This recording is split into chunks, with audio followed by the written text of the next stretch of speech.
दोस्तों आपने भी नोटिस किया ही होगा, जब चार्ट पर प्राइस रेजिस्टेंस तोड़ता है, ब्रेकआउट दिखाता है और आप जल्दी बाय करते हो तो बस कुछ ही मिनट बाद मार्केट उल्टी डायरेक्शन में भाग जाती है। फिर हम सोचते हैं मेरी एंट्री गलत थी या मेरी स्ट्रेटजी गलत थी या मार्केट ही मेरे खिलाफ है। सच जानते हो क्या है, 90% ट्रेडर्स एक ही जगह ट्रैप होते हैं, वह भी फेक ब्रेकआउट में। आज की वीडियो में मैं आपको कोई स्ट्रेटजी नहीं बल्कि वो अंडरस्टैंडिंग देने वाला हूँ जिसके बाद आप ब्रेकआउट देखकर तुरंत एंट्री नहीं लोगे बल्कि मार्केट का इंटेंशन समझोगे।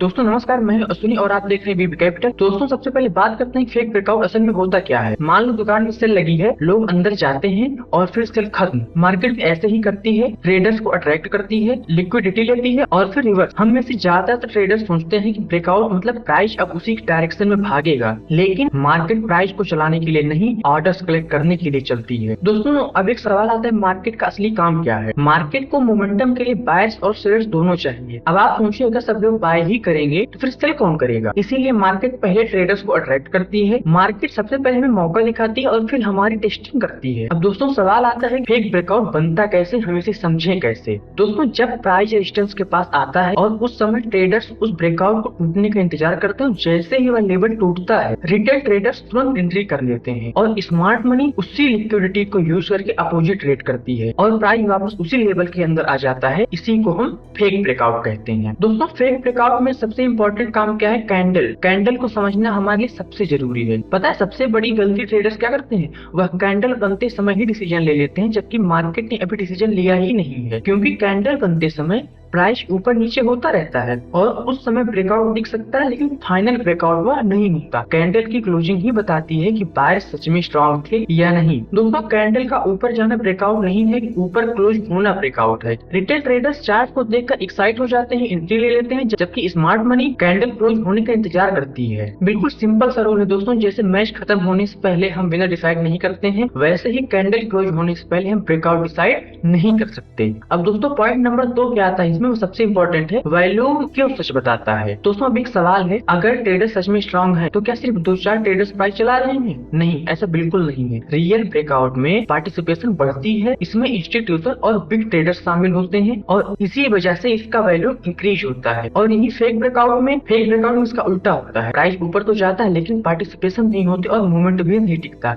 ठीक उसी तरह से जैसे अगर 10 लोग मिलकर किसी गाड़ी को धक्का देंगे तो वह दूर तक जाएगी, लेकिन अगर एक ही आदमी धक्का देगा तो थोड़ी दूर जाकर वह रुक जाएगी। दोस्तों अब पॉइंट नंबर 3 आता है, मार्केट रिटेस्ट क्यों कंफर्मेशन करता है। रियल ब्रेकआउट हमेशा पेशेंस टेस्ट करता है, यह समझने के लिए दोस्तों हमें अपने चार्ट पर चलना होगा। दोस्तों अब मैं अपने ट्रेडिंग प्लेटफॉर्म आ चुका हूं और यहाँ पर मैंने एक चार्ट ओपन किया, भी निफ्टी का लगा हुआ है और वह भी केवल 1 मिनट टाइम फ्रेम पर। अब इस चार्ट को बड़ा कर लेते ताकि आपको अच्छी तरह से देखकर सीखने को मिले। दोस्तों अभी यहाँ पर आप देखिए, यहाँ पर अभी 1 मिनट का टाइम फ्रेम लगा हुआ है, इसको बदलकर हम 1 आवर कर लेंगे। दोस्तों सबसे पहले हम इसमें इसका सपोर्ट और रेजिस्टेंस देखते हैं कहाँ पर था। सबसे पहले हम बात करते हैं इसके रेजिस्टेंस की। दोस्तों यहाँ पर आप देखिए हमने इसका एक रेजिस्टेंस मार्क कर लिया है। अब अगला नंबर आता है इसके सपोर्ट का। तो सबसे पहले हम इसका लेटेस्ट सपोर्ट देखेंगे, लेटेस्ट सपोर्ट्स का क्या था। तो लेटेस्ट सपोर्ट में आप दोस्तों हमने इसका एक लेटेस्ट सपोर्ट भी मार्क कर लिया है। लेटेस्ट सपोर्ट के बाद थोड़ा सा हम और पीछे जाएंगे जिसमें हमने एक इसका सपोर्ट और लगा लिया है। दोस्तों ये निफ्टी 50 का चार्ट है और यह 1 आवर टाइम फ्रेम पर है। इसमें आप दोस्तों 5 जनवरी कैंडल देखिए,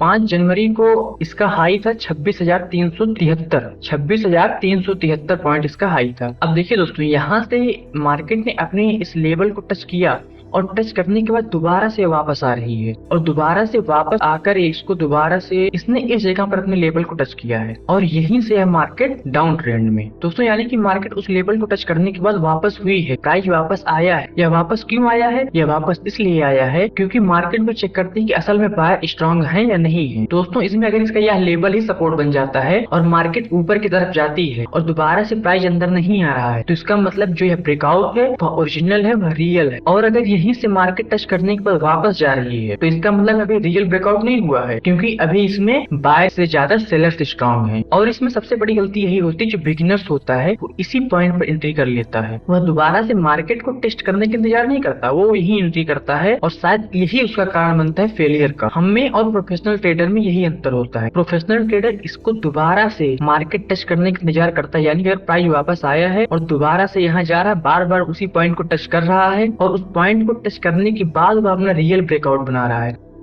तब प्रो ट्रेडर वहां पर एंट्री करता है। एक बात हमेशा याद रखनी है, जो ब्रेकआउट भाग रहा होता है वो अक्सर ट्रैप होता है। दोस्तों मैंने लास्ट वीडियो में भी यही बात आपको क्लियर किया था कि छोटा टाइम फ्रेम एंट्री देता है और बड़ा टाइम फ्रेम डायरेक्शन देता है। दोस्तों अब इसे पॉइंट नंबर 5 क्या है, वीक मोमेंटम क्यों फेक ब्रेकआउट का सिग्नल है। यानी कि अगर इसका मोमेंटम बहुत वीक है, धीरे धीरे ऊपर जा रहा है कुछ इस तरह से। दोस्तों फरवरी का चार्ट है, इसमें आप देखिए इसका जो मोमेंटम है बहुत धीरे है, बहुत धीरे ऊपर जा रही है और इसका मोमेंटम अभी वीक है। दोस्तों हर मोमेंटम के पीछे एक एनर्जी होती है और अगर एनर्जी ही खत्म हो रही हो तो मोमेंटम ज्यादा देर नहीं टिकेगा। दोस्तों इसमें आप देख भी रहे होंगे कि प्राइस धीरे ऊपर तो जा रहा है लेकिन यह कहीं पर टिक नहीं रहा है, क्योंकि इसमें बायर सभी थक रहे हैं। ठीक उसी तरह से जैसे कोई इंसान शुरुआत में तेज दौड़ता है लेकिन स्टेमिना खत्म होने पर धीरे धीमा पड़ जाता है। बहुत ही सिंपल फार्मूला है, strong breakout equal to momentum increase, fake breakout equal to momentum decrease. क्योंकि प्राइस नया हाई बना सकता है लेकिन स्ट्रेंथ नहीं। ठीक इसी तरह से जैसे अभी मैंने आपको कुछ देर पहले बताया था कि प्राइस ने अपना जो रेजिस्टेंस था उसको यहाँ पर टच तो किया लेकिन इसमें जो है